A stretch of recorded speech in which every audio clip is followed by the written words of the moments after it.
ভাগৱতৰ তাৎপৰ্য দ্বিতীয় কীৰ্তন। কৃষ্ণ ঘোষা। অ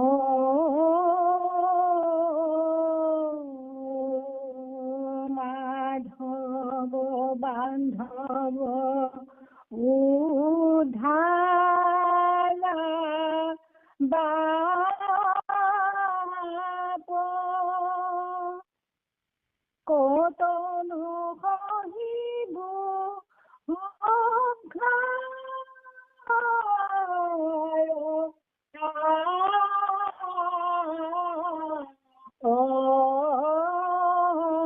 মাধৱ বান্ধৱ উদ্ধাৰা বাপ কতনো সহিব সংসাৰ তাপ মূলন্ত হুকে শুনানি পবজ বাহয় কন্ধৰ জিতাত পৰ্য কৃষ্ণ বিনে নাই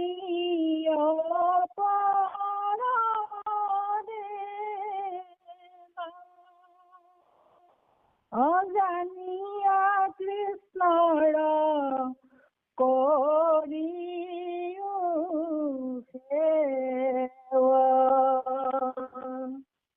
ৰাম যাহাৰ আছে পুণ্যয় সংখ্যাত হি পাতে কান কৃষ্ণ কথাত সেহি কৃষ্ণক বোলে আপোনা অনিও কৃষ্ণ দেৱতাৰ গুণা ৰাম ভকতে যত লয়ে গুণ নাম তাহাৰ মালা গান্ধিয়নো পাম পিহন্ত কণ্ঠত কৰি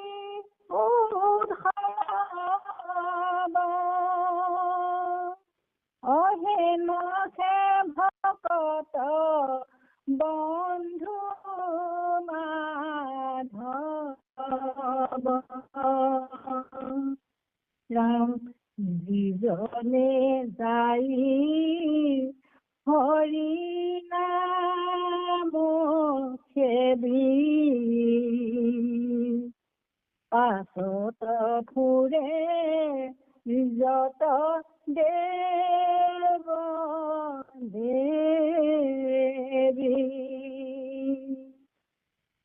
যতে কতীৰ্থ তাকতো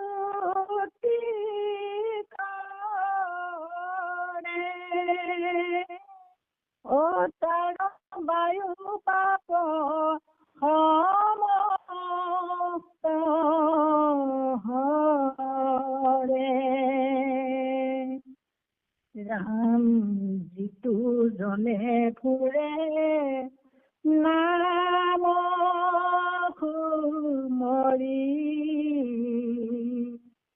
তাৰ পাছে পাছে ভ্ৰমন্ত হৰি বক্ষকস্তে যেন ধেনু ধাৱে ভজিও জান হেন হৰি পাৱে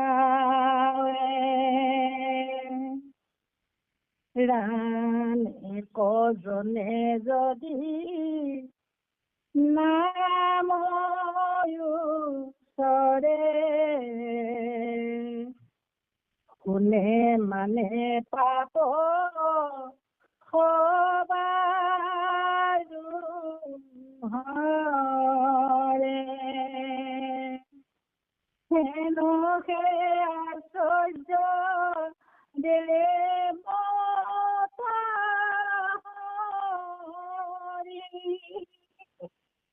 যাহাৰ নাম মাহ ললে মাত্ৰ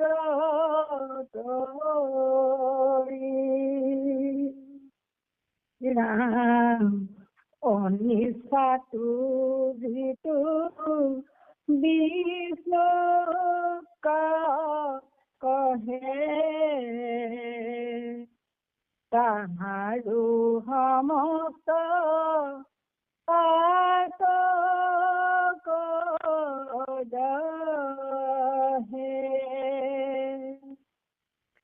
প্ৰেমে ভজে যিটো কৃষ্ণ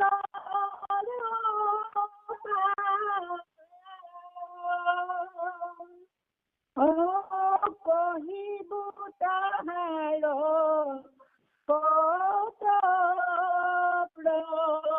প্ৰভাৱ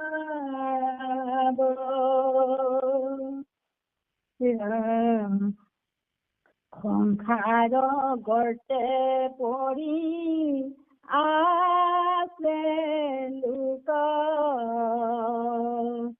মোহতয় অন্ধ নেৰাই দুখ ভোগা কাল ভুজংগে দংশী লয়ে প্ৰাণ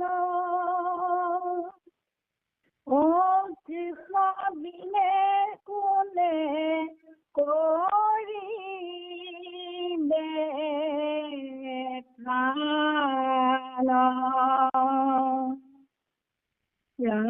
যতে ক দেখা খোজ সমুদায় হস্তিৰ খোজত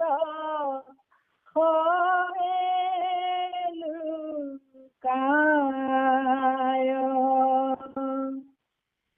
এহি মতে যত বিশ্ব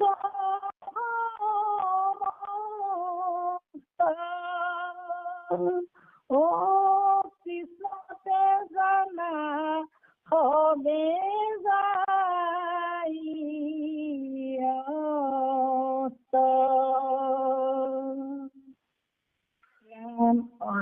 আতি পাতকিও কৰি লিখ ধিয়াৰে কৃষ্ণক এক নিমিষ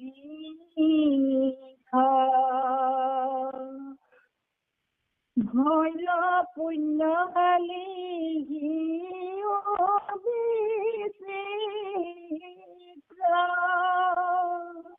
ও পবিত্ৰকাৰীকু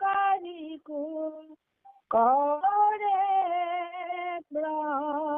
পবিত্ৰ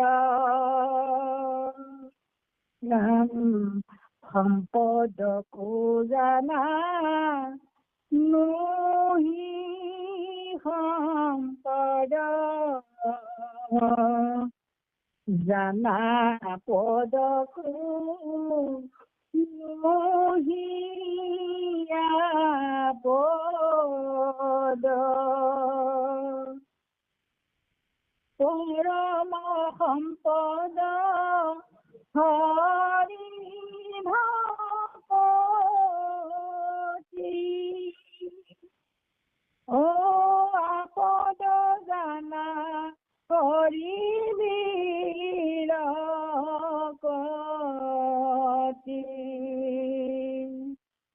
ৰাম মহাপাপী ৰাতি অধম জাতি তাকো নামে কৰে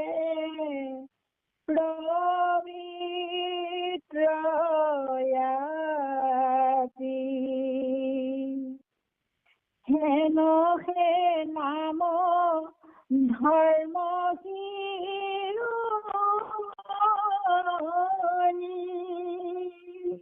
ও পাপ অৰণ্যৰ যেন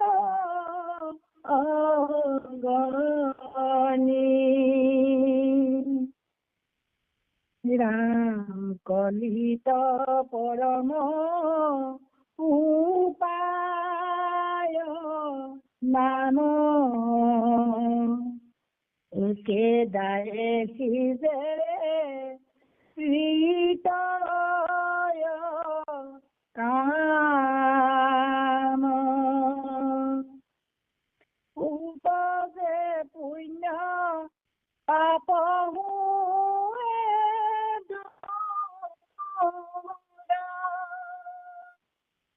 মিলে মহমুখ্য সুখ প্ৰচুৰ ৰাম কলিত লোকৰ মলিন মতি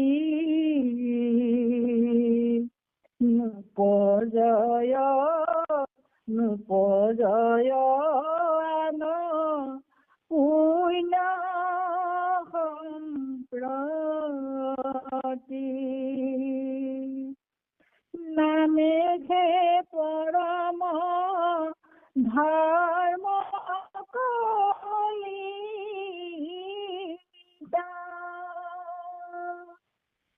নামেঘে মৰম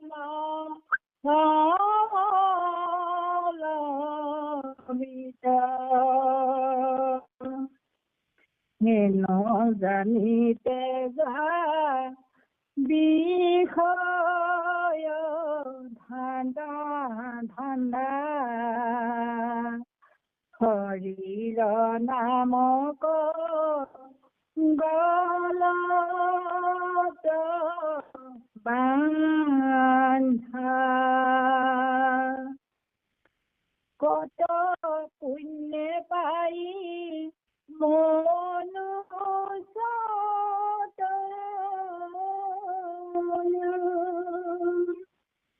ইহাক বিফল নকৰা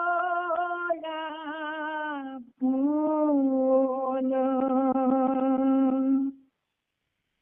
ৰাম নিদ্ৰা এৰি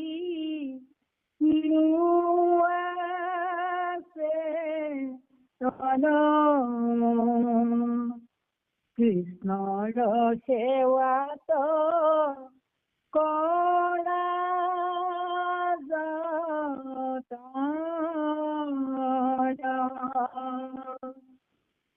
সতৰে কৰা পৰলোক কাম ও ঘুখি নিৰন্তৰে ৰাম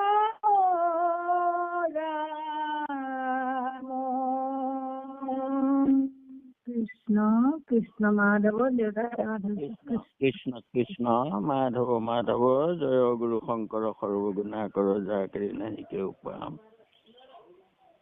তোহাৰি চৰণ কৰি নুখত কোটি বাৰ এক কৰোঁ প্ৰণাম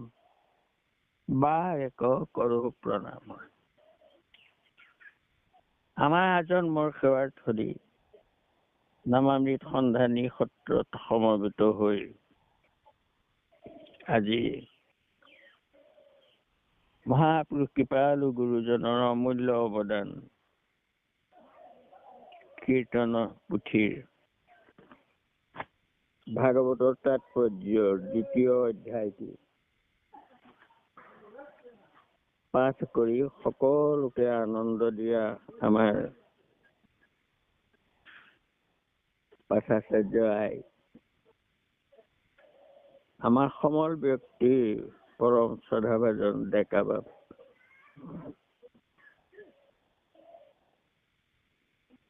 সুপৰিচালক হাতীমূৰীয়া বাপুকে মুখ্য কৰি সমস্ত ভক্তি প্ৰেমী ৰসগ্ৰাহী বাপাই চৰণলৈ আমাৰ ভক্তি ভৰা সেৱাভাগি নিবেদিলো। মহাপুৰুষ কৃপালু গুৰুজনে আমাক বৈকুণ্ঠৰ কল্পতৰু মহাভাগৱত শাস্ত্ৰৰ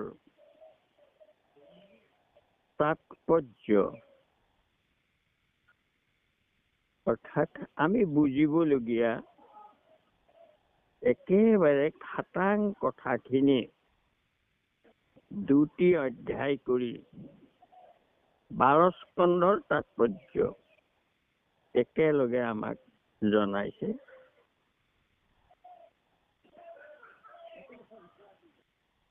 কৃষ্ণ আজি দ্বিতীয় কীৰ্তন। মাধৱ বান্ধৱ উদ্ধাৰা বাপ,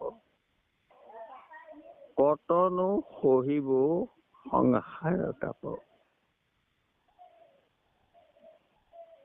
হে মাধৱ হে বান্ধৱ, আমাক উদ্ধাৰ কৰা, কতনো সহিব সংসাৰৰ তাপ। এই সংসাৰৰ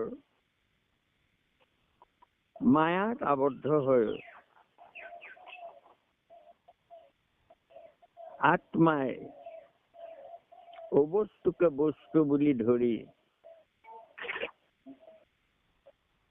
আৰু দেহৰ সুখকে আপুনি সুখ বুলি, আত্মাৰ সুখ বুলি ভাবি ভুল কৰি কিমান সংসাৰত বাৰে বাৰে জন্ম হৈ আছো। এইবাৰ যাতে এই সংসাৰৰ তাপৰ পৰা সম্পূৰ্ণ মুক্ত হৈ বৈকুণ্ঠলৈ যাব পাৰো।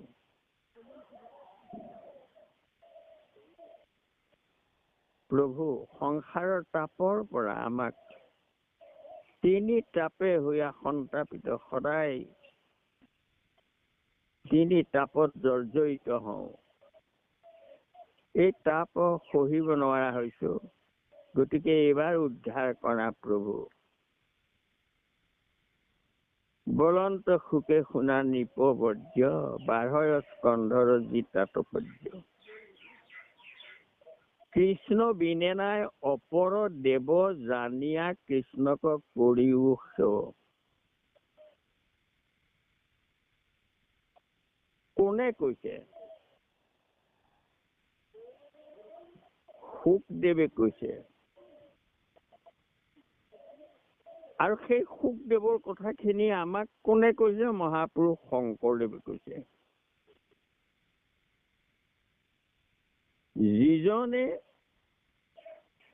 ভাগৱত প্ৰথম শ্ৰৱণী পৰীক্ষিতৰ আগত কৈছে, যিজনে প্ৰকাশ কৰিছে ভাগৱত, সেইজন সুখদেৱে কোৱা কথা আমাৰ গুৰুজনে গুৰুৰ মুখেৰে আমাক কৈছে। হে পৰীক্ষিত শ্ৰেষ্ঠ ৰজা, 12 স্কন্ধৰ তাৎপৰ্য শুনা। কৃষ্ণ বিনে নাই অপৰ দেৱ, জানিয়া কৃষ্ণক কৰিও সেৱ। শুকৰ বাণী আৰু তাকে মহাপুৰুষৰ মুখেৰে আমাক কৈ আছে। এতিয়া মহাপুৰুষে কৈ আছে যে এয়া শুকে কৈছিলে, কেলে ভাগৱত কৈছিলে, ভাগৱতৰ তাৎপৰ্য কি, সুখদেৱে কৈছে। কি কৈছে? প্ৰথম কথাষাৰ, কৃষ্ণ বিনে নাই অপৰ দেৱ, কৃষ্ণৰ বাহিৰে দ্বিতীয় কোনো দেৱতা নাই।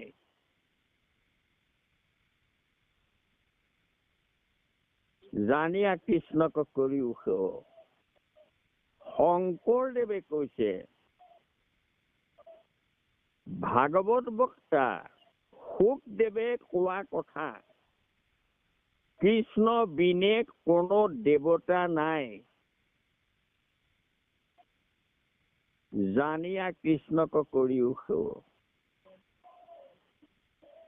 আমি জানিছোনে এতিয়া কৃষ্ণৰ বাহিৰে আৰু দেৱতা নাই, কোনো দেৱতা নাই। এই কথাটো জানি অকল কৃষ্ণক সেৱা কৰা।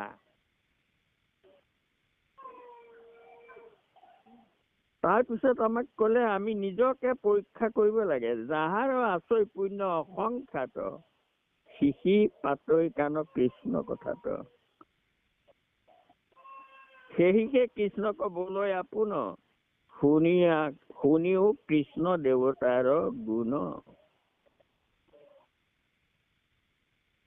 যাৰ পুণ্য অসংখ্যাত আছে, হয় আমাৰ পুণ্য আছে, অসংখ্যাত পুণ্য আমাৰ আছে, সেইকাৰণে আমি কৃষ্ণ কথা শুনিবলৈ মন কৰিছো, হেঁপাহ কৰিছো, বা ভগৱন্তৰ কৃপাত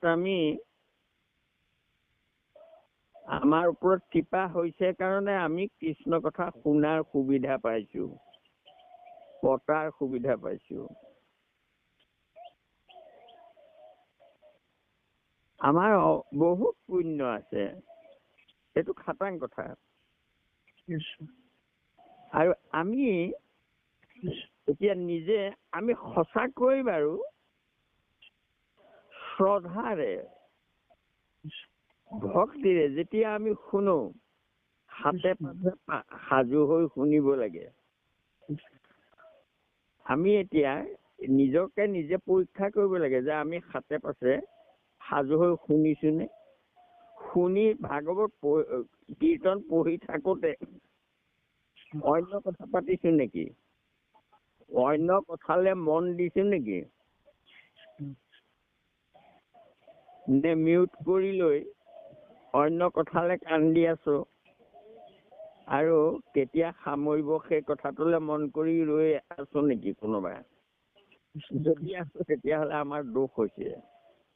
কৃষ্ণ অন্য কথা যদি পাতি আছো আমাৰ দোষ হৈছে। তেতিয়া আমি এইটো ভাওনাহে কৰি আছো। গতিকে প্ৰতিটো কথা শ্ৰৱণ কৰি তাৰ অৰ্থটো হৃদয়ংগম কৰক। গুৰু বাণী, এয়া গুৰু বাণী।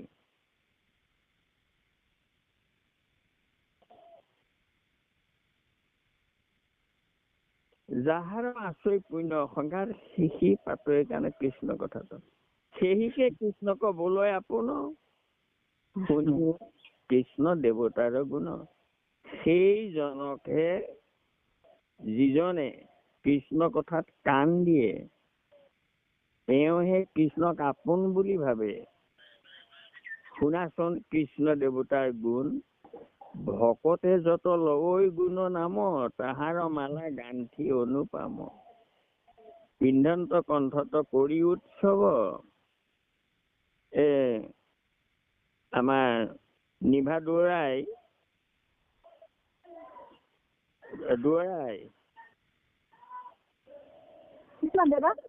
কৃষ্ণ এইটো এই উৎসৱ বুলি গাইছা। এইটো এই হচন্ত তৰ পিছত যদি হ থাকে তেতিয়া উচ্চাৰণ হয়, উৎসৱ হব দেই। মই তুমি গাওঁতে উৎসৱ বুলি গাইছা, সেইটো নহব, উৎসৱ বুলি গাব লাগিব। হচন্ততৰ পিছত হ থাকিলে চ উচ্চাৰণ হয়। পিন্ধন্ত কণ্ঠত কৰি উৎসৱ, হেন সে ভকত বন্ধু মাধৱ। তুমি মন কৰিছানে, তোমালোকে গাই থকা ঈশ্বৰৰ নাম প্ৰভু ভগৱন্তই মালা গাঁঠিত নিজে পৰিধান কৰে। গতিকে কিমান ভক্তি ভাৱেৰে আমি গাব লাগিব নামটো, কিমান ভক্তি ভাৱেৰে লব লাগিব, প্ৰভুলে মালা গাঁঠিব লাগিব আমি নিজে। মহাপুৰুষ শংকৰদেৱে গুণৰ মালা গাঁঠি দি থৈ গৈছে। আমিও সেয়া মালা গথাৰ দৰে আমি গাঁঠিব লাগিব ঈশ্বৰৰ নাম, তেতিয়া ভগৱন্তই সেয়া পৰিধান কৰে।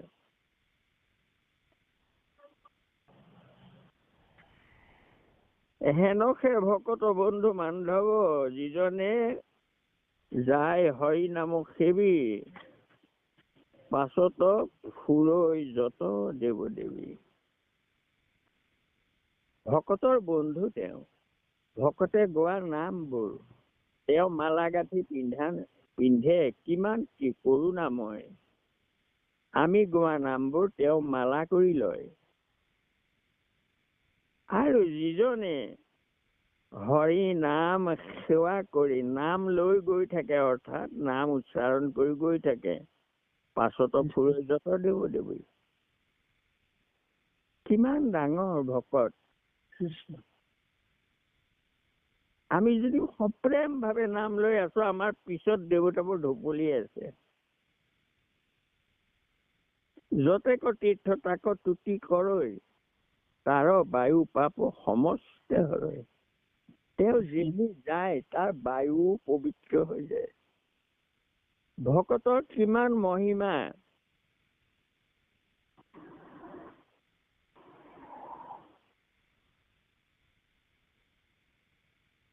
তীৰ্থও তেওঁৰ পিছত ঘূৰে।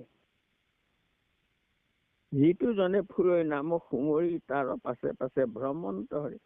আনবোৰ দূৰৰ কথা, ভ্ৰমন্ত হৰিও পাছে পাছে যায়।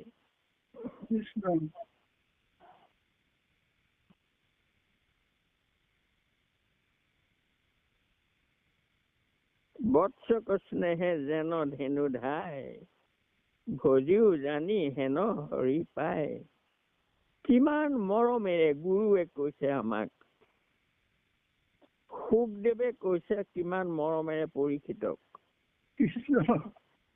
আৰু সেইখিনি কথাকে গুৰুজনে আমাক কৈ আছে আকৌ নিজৰ। চোৱাচোন ঈশ্বৰ কেনে দয়াময়, কেনে কৃপাময়। তুমি সেইজন ঈশ্বৰৰ নাম যদি লৈ থাকা, দেৱতাবোৰ দৌৰে তোমাৰ পিছত, তীৰ্থবোৰে তোমাক চুই পবিত্ৰ হয়। আৰু আটাইতকৈ ডাঙৰ কথা, তোমাৰ পিছে পিছে হৰি ঘূৰি ফুৰিব।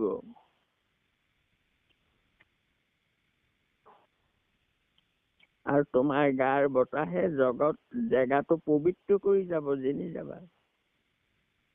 আমাক কিমান ওপৰলৈ তুলিছে। এতিয়া আমাক তুলিছে, গুৰুজনে তুলিছে। আমি উঠিছো নে নাই? গুৰুজনে আমাক ওপৰলৈ তুলি দিছে, আমি খামোচ মাৰি ধৰিছো নে নাই, সৰি পৰিছো তললৈ।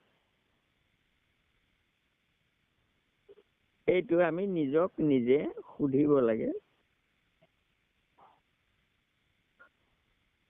বৎসক স্নেহে যেন ধেনু ধাই, গাইজনী পোৱালি তোক আগে আগে লৈ গলে গাইজনী যেনেকৈ ঢপলিয়াই যায়, তোমালোকেও ঈশ্বৰৰ নামক লৈ ফুৰা, ঈশ্বৰ তোমাৰ পিছে পিছে যাব।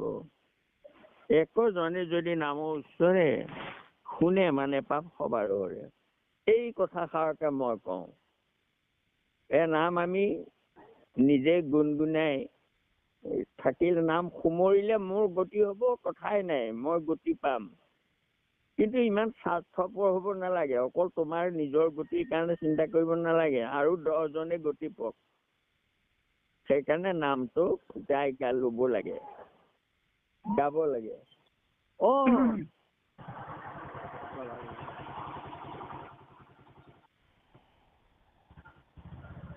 গতিকে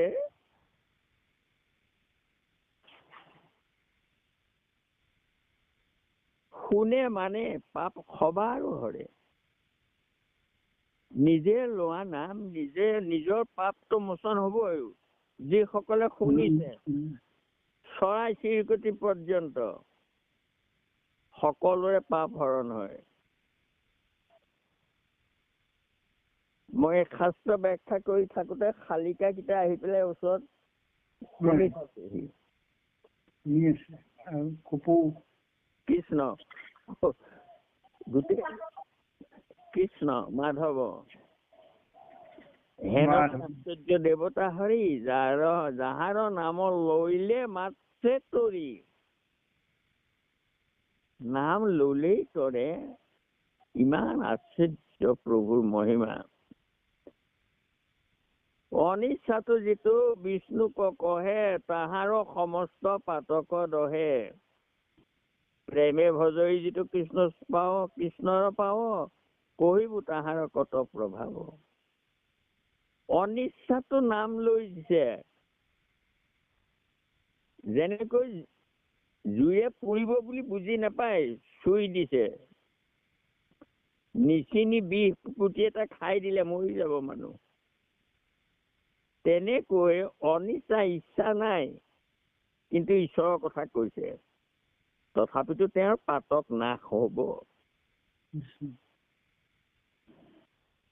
প্ৰেমে যিজনে ভজিব প্ৰেম ভাৱে যিজনে ভজে তেওঁৰ প্ৰভাৱৰ কথা কি কব অনিচ্ছাতে নাম ললেই যদি পাতক দহে প্ৰেম ভাৱে ললে আৰু কিমান হব মুক্তি পাব সংসাৰ গৰ্তে পৰি আছো লোক মোহত অন্ধ নেৰাই দুখ শোক এই সংসাৰৰ দুখ শোকে এৰাই নিদিয়ে যেতিয়ালৈকে ইয়াত আমি লুতুৰি পুতুৰি হৈ থাকিম ইয়াত আমাৰ মনটো মজাই থাকিম সংসাৰখনত কাল ভুজংগে দংশিল হৈ প্ৰাণ কৃষ্ণ বিনে কোনে তৰি পৰিবে প্ৰাণ কাল ভুজংগই আমাক প্ৰাণ লবলৈ আমাক গিলি আছে কালে গিলি আছে যেনেকৈ সূৰ্যৰ লগত হৰৈ জগতৰ আয়ু সূৰ্য উদয় হল অস্ত গল এটা দিন গুচি গল সূৰ্যই এটা দিন লৈ গল কৰ পানিলে আমাৰ আয়ুসৰ পৰা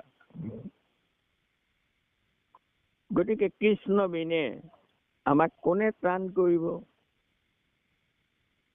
যতে দেখা খোজ সমুদায় হস্তিৰ খোজ লুকাই এই মতে যত বিশ্ব সমস্ত কৃষ্ণতে জানা সবে যাই অস্ত যেনেকৈ যিমান জীৱ জন্তু আছে পৃথিৱীত সবৰে খোজবোৰতকৈ আটাইতকৈ ডাঙৰ খোজটো হল হাতীৰ খোজ সেই হাতীৰ খোজটোত তাৰমানে সব জীৱ জন্তুৰ খোজ তাত সোমাই যাব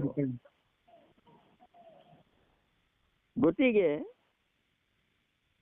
ইমান তুলনাটো কেনেকৈ দিছে যিমানবোৰ জীৱ জন্তু মানুহৰ পৰা ধৰি যিমান খোজ আছে ভৰিৰ চাপ আছে সেই খোজটো হাতীৰ খোজটোৱে আটাইতকৈ ডাঙৰ তাতে সকলো খোজ তাৰমানে সোমাই যাব হাতীৰ খোজটো সেইদৰে সেই বিশ্ব সমস্ত বিশ্ব কৃষ্ণতে সকলো অস্ত যায় অৰ্থাৎ এই সৃষ্টি গোটেই সৃষ্টিখন নাইকিয়া হৈ যায় আৰু তেতিয়া তেওঁ এই মাত্ৰ থাকি যায় আতি পাতকিও কৰি হৰি সধিয়া হৈ কৃষ্ণক এক নিমিষ ভৰিল অন্য খালি শিও বিচিত্ৰ পবিত্ৰকাৰীকো কৰৈ পবিত্ৰ অতি পাতকিও যদি আনন্দ মনেৰে এক নিমিষ ঈশ্বৰৰ নাম ধ্যান কৰে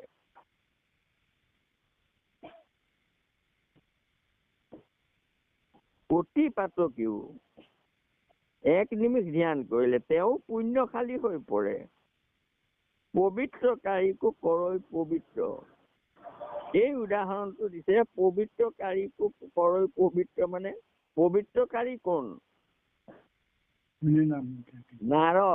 নাৰদ দেৱ তেওঁ জগতকে পবিত্ৰ কৰি ফুৰে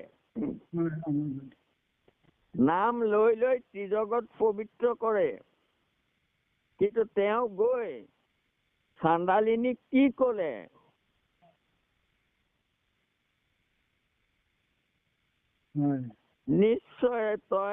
নিশ্চয় জানিলি তত্ত্ব চাৰিও বেদৰ তত্ত্ব তই আছ জানি অ চাণ্ডালিনী তই চাৰি বেদৰ তত্ত্ব তইহে জানিছ তই বুজি পালি কি চাৰিও বেদৰ তইহে উত্তম জাতি, তই মহামানী। চাৰি বেদৰ তত্ত্ব কি নিশ্চয় জানিলি, তত্ত্ব কৃষ্ণ দেৱতাৰ। তই কৃষ্ণ দেৱতাৰ নামৰ মহিমা বুজি পালি, তোৰ দৰ্শনে ভৰিলো আমিও উদ্ধাৰ। এই পবিত্ৰকাৰী নাৰদে কৈছে চাণ্ডালিনীয়ে ৰাম নাম জপ কৰি আছে আৰু তাইক দৰ্শন কৰি এওঁ কৈছে ময়ো উদ্ধাৰ হলো। এই পবিত্ৰকাৰীকো কয় পবিত্ৰ। অতি পাতকেও কৰি হৰিষ ধিয়াঐ কৃষ্ণ কয় এক নিমিষ, ভৈল পুনখালী সিও বিচিত্ৰ, পবিত্ৰকাৰীকো কৰৈ পবিত্ৰ। এই উদাহৰণটো তাৰ পৰা দিছে। সম্পদক জানা নহি সম্পদ জানা, আপদক নহি আপদ পৰম সম্পদ হৰি ভকতি, আপদ জানা হৰি বিৰকতি। হৰি বিৰকতি যদি হৈছে, হৰি নাম শুনি যদি আমনি লাগিছে, প্ৰসংগ শুনি শুনি যদি আমনি লাগে, দীঘলীয়াকে ধৰিলে কীৰ্তন কেতিয়া আদায় হব, বৰ ভাগৰ লাগিছে গাই, এনেকুৱা যদি মনত হয়, তেতিয়াহলে কি হব?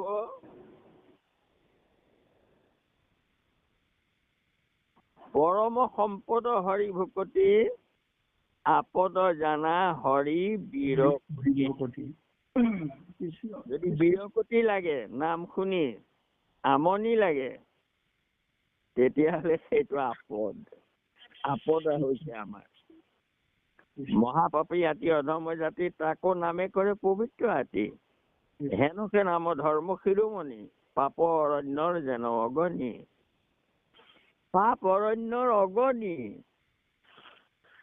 যেনেকৈ অৰণ্যত জুই লাগিলে দহি পেলাই সকলো, পাপবোৰ অৰণ্য। পাতক সুখান বন, হৰি নাম হোতাসন, খনেকতে দহি কৰে চন।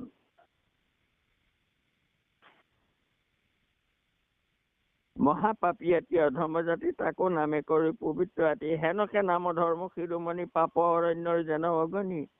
কলিত পৰম উপায় নাম, একদায়ে সিজে তৃতীয় কাম। কলিত নামেই একমাত্ৰ উপায়, একমাত্ৰ উপায় নাম। একেলগে সেই নামে তিনিটা কাৰ্য সাধন কৰি দিয়ে। কি? উপজয় পুণ্য, পুণ্য উপাৰ্জন হয়, পাপ ক্ষয় হয়, লগে লগে পুণ্য উপাৰ্জন হয়, আৰু মহামুখ্য পাই গৈ নামত তিনিটা কাম সিজে। কলিত লোকৰ মলিন মতি, নোপোজয় আন পুণ্য সম্প্ৰতি। যিহেতু কলি যুগৰ মানুহবোৰ, কলিৰ লগৰীয়াবোৰ বৰ বেয়া, কাম ক্ৰোধ লোভ মোহ চাৰি পুত্ৰ জাত, গৰ্ব অহংকাৰ দৈ মন্ত্ৰী যে প্ৰখ্যাত। এই সোপাৰ পৰা হাত সাৰিব নোৱাৰে। কলিৰ মানুহ মলিন, অন্য কোনো পুণ্য হোৱাৰ উপায়েই নাই। অনেক ছিদ্ৰ, পূজা নহয় ছিদ্ৰ হয়, দেশ কাল পাত্ৰৰ ছিদ্ৰ হয়। নামেহে পৰম ধৰ্ম, কলিত নামহে পৰম ধৰ্ম। নামেহে মৰণৰ সমলবিত, আমাৰ মৰণৰ সম্বল একমাত্ৰ নাম। হেন জানি তেজা বিষয় ধান্দা, হৰিৰ নামক গলত বান্ধা। কত পুণ্য পায় মনুষ্য তনু, ইহাকো বিফল নকৰা পুনু। গুৰুজনে আমাক কিমান মৰমেৰে কৈছে, কিমান পুণ্য কৰি আহি পাহৰিছা তোমালোকে? পাহৰি নাযাবা, তোমালোক মহাপুণ্যশালী। এই চাৰিটা সংযোগ তোমালোকে পাইছা। কলি যুগ ভাৰত বৰিশৰ হৰি নাম, দেৱৰ দুৰ্লভ নৰ কোনো অনুপম। চাৰিৰ সংযোগ কোটি কল্পতো নাপায়, কিন্তু তোমালোকেতো পালা। গতিকে নুবুজাকৈ নাথাকিবা। কিমান মৰমেৰে বুজাইছে আমাক। মোহ নিদ্ৰাহী লোৱা চেতন, মোহ নিদ্ৰাৰ পৰা সাৰ পাবলৈ চিন্তা কৰাচোন। ইমান মোহগ্ৰস্ত হৈ আছা, টকা পইচা, পৰিয়াল, ঘৰ দুৱাৰ, এইবোৰৰ পৰা মনটো লাহে লাহে আঁতৰাবলৈ চেষ্টা কৰা। কৃষ্ণৰ সেৱাটো কৰা যতন, মনটো সেইবোৰৰ পৰা যদি আঁতৰাব লাগে কিবা এটা ধৰিব লাগিব। ধৰাটো এইটো ধৰা সেইটো এৰিবা তেতিয়া। আকৌ দুই হাতে দুইটা ধৰিলেও তাৰমানে নৰব। এটা এৰা এটা ধৰা।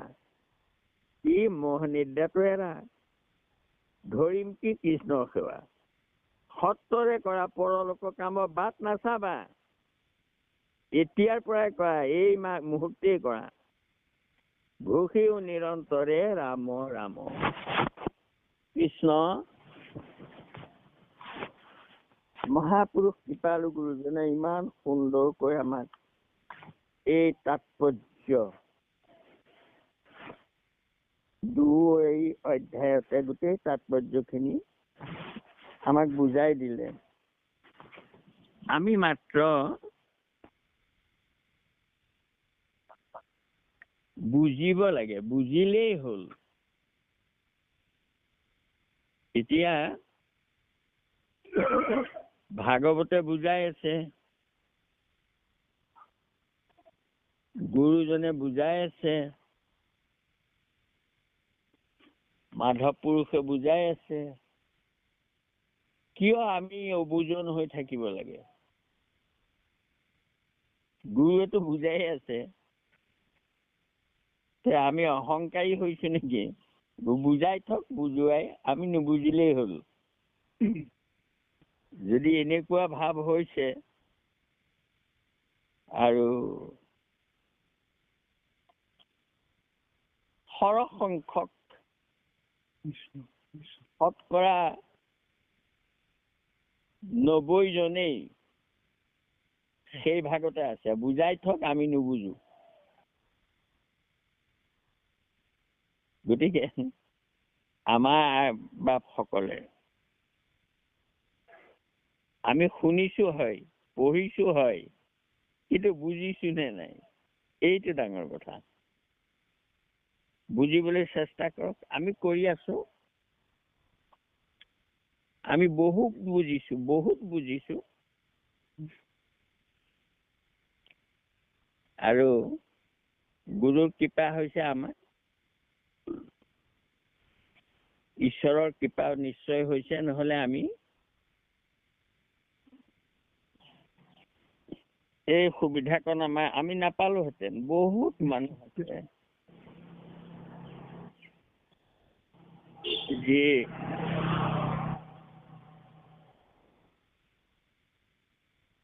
আজি কিমান জনে চাগৈ এই পুৱা বেলাটো এইদৰে কিমান ভকতে এইদৰে আছে, খুব কম হ'ব।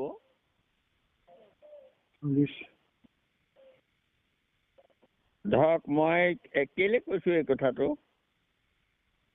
এতিয়া আমাৰ ইয়াতে মোৰ গাঁৱতে, মোৰ খেলতে কিমানখিনি মানুহ আছে। ইয়াত তাৰমানে এয়া ব্যাখ্যা কৰি আছো সদায়। মই তাকো পদূলি বাটলৈ আহি পেলাই ৰ'দত বহি পেলাই কৰো। এতিয়া আমাৰ সংঘ ভকতসকলেও কোনোবা এইপিনেদি পাৰ হৈ যাওঁতে তেওঁ এক খন্তেক ধৈৰ্য ধৰি অন্তত কিনো কৰি আছে, কিনো ৰ'দত বহি লৈ পেলাই এই বুঢ়াজনেনো কি কৰি আছে, এইদৰে খন্তেক ৰবলৈও সময় নাই বা শুনিবলৈও ইচ্ছা নাই। গতিকে সেইকাৰণে কৈছো যে ঈশ্বৰৰ নাম শুনিবলৈও পুণ্য লাগিব দেই। আৰু হলেহে হব। যাহাৰ আছে পুণ্য অসংখ্যাত শিশি পাতে কাণ কৃষ্ণ কথাটো, সেই কথাটো এতিয়া প্ৰমাণ হৈ আছে নহয়, আমি দেখি আছো। গতিকে যেই কি নহওক, মই মাত্ৰ আমাৰ আই বাপ সকলক এইটোহে অনুৰোধ কৰো, আপোনালোকেও যাতে এই অনুষ্ঠানটো উপভোগ কৰা সময়কণত মিউট কৰি লৈ অন্য কথা পাতি নাথাকিব। শুনাটো লৈ কাণ দিব। কাণ নিদি যদি আৰু মোবাইলটো লগাই থৈ দিছো আৰু তেতিয়া কামত নাহিব, সেইটো ভাও ধৰা হ'ব। গতিকে এই সময়কণকে আপোনালোকে ভালকৈ ঈশ্বৰক দিয়ক, গুৰুজনক দিয়ক। গুৰুৰ কৃপা হৈছে আমাৰ, আৰু সেই কৃপাটো আমি নিজৰ কাৰণে ব্যৱহাৰ কৰিবলৈ শিকো। আমাক নিশ্চয় হৈছে, আমি ভাগ্যৱান, মই কৈছো এই কথাষাৰ। গতিকে এইখিনি ক'বলৈ যাওঁতে হ'ব পৰা অপৰাধখিনি আপোনালোকে মৰিখন কৰিব। কোটি কোটি ঘৰৰ অপৰাধনিতে কৰো মই দুৰাশয়, হে হৰি মুখত আশয় নমানি ক্ষমিও কৰো। শ্ৰী অনন্ত শংকৰ হৰি ভকতৰ জানা যেন কল্পতৰ, তাহান্ত বিনাই নাই নাই নাই আমাৰ পৰম গুৰু, আমাৰ পৰম গুৰু, আমাৰ পৰম গুৰু কৃষ্ণ মাধৱ মাধৱ মাধৱ মাধৱ কৃষ্ণ কৃষ্ণ নিবাদৰাই দোহাই পেলাই সামৰি দিওঁ। কৃষ্ণ কৃষ্ণ কৃষ্ণ মাধৱ ৰাম হৰি লুৱাছে তন, কৃষ্ণৰ সেৱাত কৰা যতন, সতৰে কৰা পৰলোক কাম,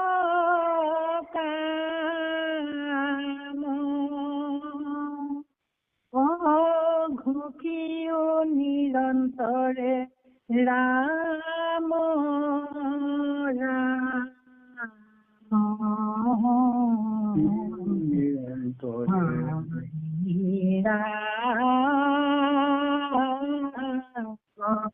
ৰাম ৰাম কৃষ্ণ। জয় ৰাম জয় নাৰায়ণ জয় কৃষ্ণ জয় জগদ্গুৰু শ্ৰীমন্ত শংকৰ কৃষ্ণ হৰি ৰাম কৃষ্ণ